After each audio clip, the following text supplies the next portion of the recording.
I live in your thoughts. I think about you all the time, morning, evening, and midnight. Such a wonderful delight. Forgo. अब ना monsoon आ गया है, बारिश हो रही है, बाहर कहीं नहीं जाना था तो सोचा घर में ही बैठ के कुछ DIYs बनाते हैं जो कि बहुत ही अच्छे लगें, यूनिक लगें और जिन्हें बनाना बहुत आसान हो। और इसी के साथ साथ कुछ पुरानी चीज़ों को नया भी करते हैं, क्योंकि बारिश अगर आपको बहुत अच्छा दिन दिखाती है तो उसके साथ बहुत सारी चीज़ें ख़राब भी हो जाती हैं। तो चलिए वीडियो को स्टार्ट करते हैं और लास्ट तक ज़रूर देखना, क्योंकि लास्ट में मैंने आपको बताया है एक ऐसा DIY जो कि आप बनाना ज़रूर पसंद करेंगे। तो चलिए वीडियो को स्टार्ट करते हैं। Everything that I own. तो मेरा काम स्टार्ट हुआ कुछ सिलाई के सामान से। मैंने बाहर निकाला क्योंकि मुझे एक चीज़ बनानी थी। तो देखिए सिलाई के लिए मेरे पास जो मशीन है ये बढ़िया चल रही है। आप लोग इसका रिव्यू पूछते हो तो इन शॉर्ट मैं यही बता सकती हूँ कि मैं इसको काफ़ी यूज़ करती हूँ और बहुत सारी जो इसमें चीज़ें हैं वो मेरे काम आ रही हैं। तो चलिए सबसे पहले बनाते हैं इन गद्दियों के कवर को। अब देखिए अगर आपको किसी भी एरिया का लुक चेंज करना है फटाफट तो उस जगह के कुशन कवर चेंज कर दीजिए, थोड़े कारपेट वगैरह हटा के नए लगा दो तो वो जगह बिल्कुल बदल जाती है। तो अब मुझे इन गद्दियों का कवर सिलना था। सिलना तो बहुत आसान होता है, सबसे ज़्यादा मुश्किल होता है इनके लिए फैब्रिक पसंद करना। तो मैंने कुछ इस तरह का फैब्रिक इस बार लिया जो थोड़ा सा मॉडर्न लुक दे और इसके साथ साथ ना जो मेरा ट्रेडिशनल एक तरीका होता है चीज़ों को मतलब ट्रेडिशनली सजाने का उसे भी पूरा करे। तो देखिए मैंने ये वाला जो कपड़ा है ये अमेज़ॉन से ऑर्डर किया था, वहीं से मंगाया है और स्पेशली मैंने थोड़ा सा डार्क ग्रीन कलर लिया क्योंकि अब मुझे अपनी चेयर्स का कलर भी चेंज करना था। तो देखिए 2 गद्दियाँ हैं तो दोनों के लिए मैंने कपड़ा कट कर लिया है और इस तरह से कट किया है कि ऊपर का पोर्शन कवर हो जाए और साइड्स कवर हो जाएं। तो देखिए पूरी कटिंग के बाद अब मैं आपको बताती हूँ कि मैं किस तरह से इसको बना रही हूँ। इसके बहुत सारे तरीके मैंने आपको बता रखे हैं और जो अब बता रही हूँ ये सबसे ज़्यादा आसान है। तो आप ना डाइनिंग एरिया की अपनी चेयर्स हैं अगर उनकी भी अगर गद्दियाँ हैं तो उनको भी इससे चेंज कर सकते हो। तो देखिए सबसे पहले ऊपर वाला पार्ट लिया है मैंने और इसे चारों तरफ से करीब आधा इंच एक्स्ट्रा लिया है और साइड की पट्टी के लिए जो कपड़ा लिया है उसे इतना लिया है कि ये साइड्स को कवर कर सके और नीचे थोड़ा सा इतना आ जाए। अब दोनों को आपस में सिल लेना है। मतलब आपस में सिलने का मतलब है जो ये पट्टी है ये इतनी बड़ी है कि ये इस गद्दी के जो कवर है इसके चारों तरफ आ जाएगी। तो अब मैं आपको बताती हूँ कि आप कॉर्नर्स को कैसे सिलें। तो देखिए जैसे ही कॉर्नर आए लास्ट तक ले जाइए, सुई को नीचे रख के ना कपड़े को इस तरह से घुमा दीजिए और फिर पलट लीजिए। देखिए कुछ इस तरह से तो जो पट्टी है वो मेन कपड़े में बहुत आराम से अटैच हो जाएगी, आपको अलग अलग कटिंग नहीं करनी पड़ेगी। और बस अब क्या था, तैयार हो गया एक तरीके से गद्दी का कवर। बस ध्यान रखिएगा कि जब आप प्रिंट पसंद करें तो थोड़ा सा ध्यान रखें कि किस तरह का लुक आएगा और हमारी जो चेयर है वो किस तरह की है। अब नीचे एक्स्ट्रा लिया था तो नीचे एक नेफा बना देंगे और इसमें चाहे तो नेफा बनने के बाद आप इलास्टिक या कोई भी रस्सी नाड़ा कुछ भी डाल सकते हैं जिससे हमारा ये वाला कवर पूरा होता है। तो कितना आसान तरीका था ना इसे बनाने का और ये फटाफट बन गया। Yeah, I'd give it all up now just to be with you somehow. Unexpected love was found. और अब बारी आई जो चेयर्स हैं उनको पेंट करने की। तो इनमें तो बहुत बार पेंट हो चुका है, कभी ये येलो कभी ब्लू हो जाती हैं। तो अब की बार मैंने इनको ना एक लाइट पिंक कलर से पेंट किया है और पेंट करने के लिए मैं चॉक पेंट का यूज़ कर रही हूँ। आप इसमें स्प्रे पेंट कर सकते हैं, ऑयल पेंट कर सकते हैं, चॉक पेंट, ये सब इसमें अच्छे से टिक जाता है। और अगर आप एक्रेलिक पेंट या चॉक पेंट कर रहे हैं तो ऊपर से वार्निश लगा लीजिए। तो मैंने इसमें एक कोट किया जिससे कि कलर अच्छा नहीं आया और जाहिर सी बात है 2 कोट करने रहते हैं। तो 2 कोट देखिए हो गए हैं और बिल्कुल बढ़िया कलर इसमें आ गया है, ये बिल्कुल सूख गई हैं। और अब बारी आई इनमें गद्दी और कुशन्स लगाने की। सब कुछ कुल मिला के बहुत अच्छा लग रहा था और मुझे तो इनको बाहर रखना है लेकिन बारिश की वजह से अभी फ़िलहाल मैंने बाहर नहीं रखा, हालांकि शेड लगा हुआ है तो पूरा सेटअप करके ही आपको दिखाऊंगी। तो इस तरह से ये चीज़ रेडी हो गई। You're the rose in a और सबसे ज़्यादा जो दूसरी चीज़ ख़राब होती है बारिश के मौसम में और वो होते हैं हमारे प्लांटर्स। अलग अलग मटेरियल के होते हैं। जैसे सबसे पहले आपको बताऊं ये टेराकोटा के हैं, मैंने लास्ट ईयर लिए थे और ये ना काफ़ी ख़राब हो रहे हैं। मैंने इनके ऊपर चॉक पेंट कर दिया लेकिन जब पहला कोट करते हैं तो वो बहुत अच्छा नहीं आता है, ध्यान रखिएगा। तो या तो आप वाइट बेस बनाइए, वाइट कलर पेंट करिए और उसके बाद आपको जो कलर लगाना है उसे लगाइए। लेकिन मैंने इसी चॉक पेंट के 2 कोट कर लिए हैं जिससे ये बहुत ही अच्छा बिल्कुल बेबी पिंक कलर इसमें आ गया है। और फिर मैंने थोड़ी सी डिटेलिंग के लिए इसमें एक लेस लगाने की सोची और ग्लू गन से इसे चिपका दिया। एक्चुअली हमें प्लांटर्स में कोई भी चीज़ ऐसी लगानी है जो ख़राब ना हो। हालांकि मैं इनको बना रही हूँ क्योंकि मुझे इन्हें इंडोर रखना है, लेकिन अगर आउटडोर भी रखेंगे तो ये लेस ख़राब नहीं होगी। बहुत ही प्रिटी लग रहे हैं ये, और इनके कलर की वजह से वाकई ये बहुत सुंदर लगने लगे।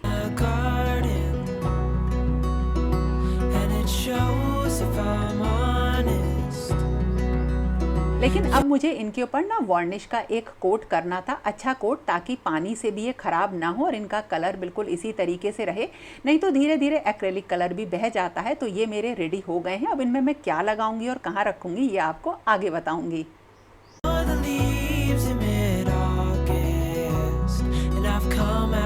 नर्सरी से जब कभी भी हम प्लांट्स लेके आते हैं ना, तो ये ब्लैक कलर के प्लास्टिक पॉट्स हमें मिलते ही हैं, जिनको कि हम अक्सर फेंक देते हैं। लेकिन इनसे भी बहुत ही सुंदर हम प्लांटर्स रेडी कर सकते हैं, और सिंपल पेंट करके बहुत आसानी से। तो इनके लिए क्या करिए आप ना, गोल्डन कलर का ऑयल पेंट आता है, बिल्कुल ब्राइट गोल्डन कलर का, छोटी डब्बी आती है, आप उसको ले लीजिए। और उसके साथ तारपीन का थोड़ा सा तेल लीजिए, ताकि अगर आपके हाथ गंदे हों तो आप वॉश कर सकें। आपको ऑयल में कोई भी तारपीन का तेल नहीं मिलाना है। एक कोट लगाइए, सूखने के लिए छोड़ दीजिए। ऑयल पेंट सूखने में टाइम लेता है, और उसके बाद दोबारा दूसरा कोट करिए। देखिएगा ये इतने सुंदर रेडी हो जाते हैं कि आपको लगेगा कि वाकई ये बहुत प्यारे लग रहे हैं और मार्केट से इन्हें खरीदने की ज़रूरत ही नहीं है, मतलब नए गमले। तो गोल्डन कलर के बहुत सुंदर लगे। लेकिन इसी के साथ साथ अगर सीमेंट के आपके पास गमले हैं तो उसमें सिंपल जो वॉल पेंट होता है ना, दीवारों पे कलर होता है, तो एपेक्स का जो आउटडोर के लिए पेंट होता है वो आप ले लीजिए किसी भी शेड में, और उसको इन सीमेंट के गमलों पे पेंट कर दीजिए। ये टिकाऊ रहता है।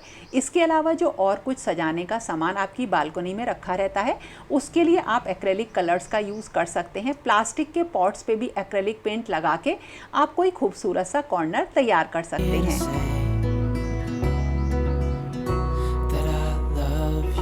और एक चीज़ और बताती हूँ, घर में काफ़ी सारे हमारे पास प्लास्टिक के पॉट्स होते हैं, उनसे आप बहुत ही सुंदर प्लांटर्स बना सकते हैं। और ये जो मैं बना रही हूँ ये तो बहुत प्यारे लगते हैं, अभी भी मेरे बाथरूम में रखे हुए हैं। बस आपको क्या करना है, एक डिज़ाइन बनाना है, पैटर्न बनाना है। लेकिन हाँ, उससे पहले पेंट कर लीजिए इन प्लांट मतलब पॉट्स को। और सोल्डरिंग आयरन आती है जिससे छेद हो जाते हैं गर्म होने पर, उससे इसमें छेद कर लीजिए। और अगर ये नहीं हो तो कील को गर्म करके उससे छेद कर लीजिए। और उसके अंदर जो भी आपके पास जूट की रस्सी, कोई अच्छी लेस हो पतली वाली, तो इसको आप डाल सकते हैं इस तरह से। और ये बहुत सुंदर लगते हैं देखने में, और इन्हें बनाना बहुत आसान है। आप इन पॉट्स पर कुछ भी पेंट कर सकते हैं, कोई डिज़ाइन बना सकते हैं, मिरर्स लगा सकते हैं, और ऊपर से कुछ इस तरीके से डोरी की मदद से आप जो है इसे सजा सकते हैं। बस गर्म चीज़ से छेद करना है, और देखिए तैयार हो गए बहुत ही सुंदर प्लांटर्स। ये ज़रूर रेडी करिएगा, बहुत ही आसान है।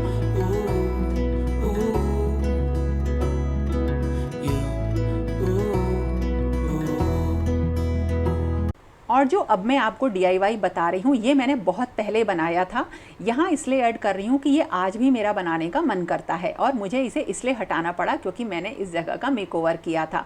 कोई भी एक बड़ी सूखी ब्रांच ले लीजिए, उसके पत्ते वगैरह हटा दीजिए और उसे पेंट कर दीजिए। और बस अगर आपके पास कोई प्लास्टिक के जो फेक फ्लावर्स होते हैं, अगर ये सब पड़े हैं ना फूल पत्ती, इनको चिपका दीजिए, इसमें लाइट लगा दीजिए, फेरी लाइट। और जो भी जैसे छोटे मोटे कटआउट्स होते हैं चिड़िया के, और कोई आपके पास घोंसला हो चिड़िया का, वो इस पे हैंग कर दीजिए। और फिर जब आप इसे लगाएंगे ना अपनी आउटडोर एरिया में, तो ये इतना सुंदर लगता है कि आपको लगेगा कि एक ऐसा और बना लूँ। ये मतलब मैं आपको सही बता रही हूँ, ये DIY मुझे बहुत ज़्यादा पसंद आया था, देखने में बहुत सुंदर लगता था।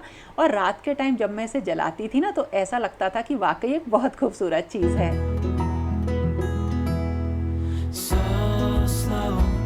बाहर ना बारिश की वजह से कुछ चीज़ें बहुत ज़्यादा ख़राब हो रही हैं। हालांकि देखो मौसम तो बहुत अच्छा लगता है, और अब तो खूब बारिश हो रही है।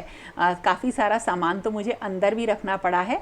लेकिन हाँ, इस एरिया में जहाँ मैं देख रही हूँ, यहाँ पे मुझे प्लान है कि मैं एक चिक लगाऊँ।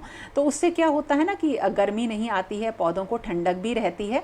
लेकिन हाँ, बस एक ही चीज़ है कि ये चिक वगैरह जो होती हैं ये बाहर ख़राब हो जाती हैं। तो देखिए इस तरह से ही ऊपर वाले एरिया में लगी हुई थी, ये ख़राब हो रही है। तो इसको सही करने का एक बहुत ही बढ़िया बढ़िया तरीका मैं आपको बताती हूँ।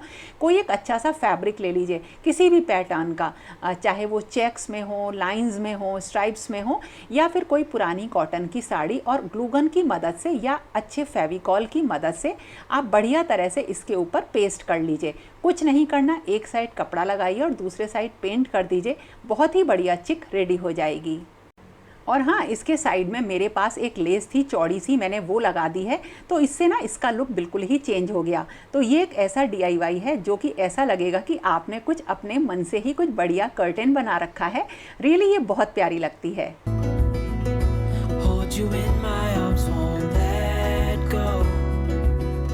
The world और कुछ पुरानी चीज़ों को सिंपल एक्रेलिक पेंट से पेंट करके मैं रख देती हूँ। जैसे एक ये रनर तुलसी जी के पास रखा हुआ है और ये अभी तक ख़राब नहीं हुआ है, बहुत बढ़िया लगता है। तो हर साल क्या होता है, इसमें एक बार पेंट कर दो तो दोबारा से अच्छा लगने लगता है। तो ऑयल पेंट करेंगे तो कई साल तक, मतलब 2-3 साल तक इसे चेंज करने की ज़रूरत नहीं रहेगी, क्योंकि ऑयल पेंट ज़्यादा टिकाऊ होते हैं। तो बाहर के गमलों में, रनर्स में, टेबल्स पे आप कोई भी पेंट करिए, ऑयल पेंट करिए, या फिर अगर आप सिंपल पेंट कर रहे हैं तो वार्निश ज़रूर करिए।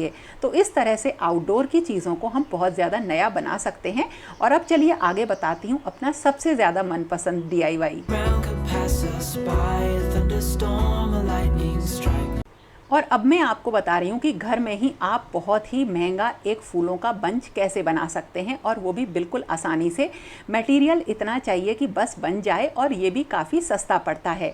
तो इसके लिए ना क्रेप पेपर आते हैं, किसी भी स्टेशनरी की शॉप पे आपको क्रेप पेपर अलग अलग कलर के मिल जाएंगे। तो उनसे मैंने क्या किया, कुछ पत्ती की शेप की मैंने कट कर ली। देखिए इस तरह से पत्तियाँ कट कर ली हैं, एक ही शेप की कट करी हैं। मैं बनाने क्या जा रही हूँ अभी आगे बताती हूँ। और एक क्रेयॉन की मदद से ब्लैक कलर की इस पर मैंने क्या करा, थोड़ा सा शेड दे दिया।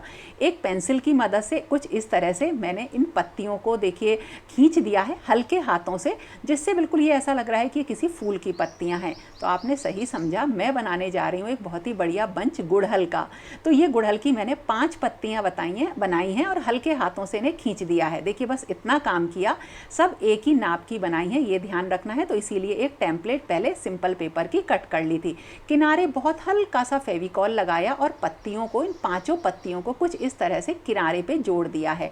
बहुत कम ग्लू लगाइएगा क्योंकि क्रेप पेपर बहुत हल्का होता है। और 5 को इस तरह से जोड़ के सूखने के लिए रख दिया है। और अब मैं आपको एक चीज़ और बताती हूँ, जब आप क्रेप पेपर लें तो ये बहुत ही सस्ता एक वायर आता है, बिल्कुल पतला सा, ये ले लीजिए। और एक टेप आता है ग्रीन कलर का फूल बनाने के लिए, ये ले लीजिए। और अगर ये नहीं हो तो ग्रीन कलर के क्रेप पेपर से भी काम चल जाएगा। तो मैंने क्या किया, बड बना रही हूँ मैं, कली, थोड़ी सी रुई रखी है, क्रेप पेपर की छोटी सी कटिंग काट के, और इस तरह से देखिए ग्लू लगा के मैंने एक कली की शेप में इसे थोड़ा सा बना लिया है। और फिर मैं ना इसको एक वायर पे चिपकाऊंगी, क्योंकि अब हमें कलियां बनानी हैं। तो कुछ हम रेड कलर की कली बनाएंगे और कुछ हम ग्रीन कलर की बनाएंगे। और हाँ, इन कलियों को जब हम लगाएंगे तो हम एक वायर पे लगाएंगे। तो देखिए इस तरह से वायर पे चिपका लिया है। और इसके नीचे ग्रीन कलर का पेपर कुछ इस तरह से कट करके ना वो भी चिपका देंगे। तो इतनी सुंदर कली बनेगी ना, जब आप इसे बना रहे होंगे तभी आपको लगेगा कि ये तो बिल्कुल रियल लग रही है। तो कुछ रेड कलर की बना ली हैं और कुछ ग्रीन कलर की इसी तरीके से कलियां बना ली हैं। और देखो ये कितना सुंदर अभी से लगने लगा। और वायर पे ना वो टेप जो ग्रीन वाला है उसे लपेट देंगे। कुछ पत्तियां अलग अलग साइज़ में कट कर ली हैं और वायर पे टेप लगा के इस तरह से पत्तियों पे देखिए लगा दिया। ये तैयार हो गई हमारी पत्तियां। तो अलग अलग साइज़ की इन्हें तैयार कर लीजिए। बस अब हमारा बंच रेडी है। लेकिन हाँ, उससे पहले गुड़हल के फूल के बीच में क्या होता है ना, एक और डंडी सी रहती है, उसे मैं बना रही हूँ। तो उसके लिए पतला पतला इस तरह से पेपर कट किया है और इसको भी एक वायर पे लपेट लेंगे इस तरह से। तो बीच में एक झुंड सा बन जाएगा, एक बंच सा छोटा सा। और फिर नीचे रेड कलर का मैंने इस तरह से लपेट लिया वायर पे कागज़। अब जो ये पत्तियाँ थी ना, इनको इस तरह से देखिए, जो हमने सूखने के लिए छोड़ी थी, राउंड कर लेंगे और चिपका लेंगे। और किस पे चिपकाएंगे, जो हमने बीच का हिस्सा बनाया है उसके चारों तरफ। बस फूल तैयार है। ये बिल्कुल भी मेहनत का काम नहीं होता है। अगर आप बैठेंगे तो बहुत सारे फूल इस तरह से बना सकते हैं। और अगर आप एक एक क्रेप पेपर भी लेकर आएंगे ना, तो उससे बहुत ढेर सारे फूल पत्ती बन जाते हैं। तो अगर आप बहुत महंगे फ्लावर बंच खरीद रहे हैं ना, तो उन्हें बिल्कुल मत खरीदिए, इस तरह से बनाइए। और मैं तो अब इन्हें ना और भी अलग अलग तरीके से बनाने वाली हूँ, क्योंकि मेरे पास अलग अलग कलर के बहुत सारे जो हैं इसी तरीके के क्रेप पेपर रखे हुए हैं। अब फूल के नीचे पीछे भी कटिंग करके इसी तरीके से मैंने चिपका दिया। और ये अब थोड़ा सा बाहर की तरफ इन पत्तियों को निकाल देंगे, देखिए इस तरह से। और ये बिल्कुल ऐसा लगेगा कि रियल फूल है। ऊपर थोड़ा सा येलो कलर का पेंट कर दिया है मैंने और पत्तियाँ चिपका दी और सबको असेंबल कर दिया और बहुत ही सुंदर बंच रेडी है। ज़रूर ट्राई करिएगा। as we hold each other tight. You're the rose in a garden, and it shows if I'm honest. You're the leaves in mid. और देखिए ये कितना प्यारा सा, बिल्कुल ऐसा लग रहा है कि रियल है ये वाला गुड़हल का फूल। बहुत ही सुंदर लग रहा है। तो इस तरह से हम बढ़ते हैं वीडियो के एंड की तरफ। तो बहुत सारी चीज़ें मैंने आपको ऐसी बताई जो आप त्योहारों का सीज़न आने से पहले ही अभी बनाना स्टार्ट कर सकते हैं और ख़ासकर अपने आउटडोर एरिया को, बालकनी एरिया को प्यारा सा डेकोरेट कर सकते हैं। तो दोस्तों ये था मेरा आज का वीडियो। अगर पसंद आता है तो देखो इतनी सारी चीज़ें हैं, अगर कुछ भी पसंद आता है तो लाइक तो ज़रूर करना। और कुछ और आपकी जो रिक्वेस्ट हो, जैसे वीडियो आप चाहते हो, उनको कमेंट सेक्शन में ज़रूर बताना। तो दोस्तों फिर मिलेंगे एक नए और इंटरेस्टिंग वीडियो के साथ। तब तक के लिए okay friends, thank you and bye bye.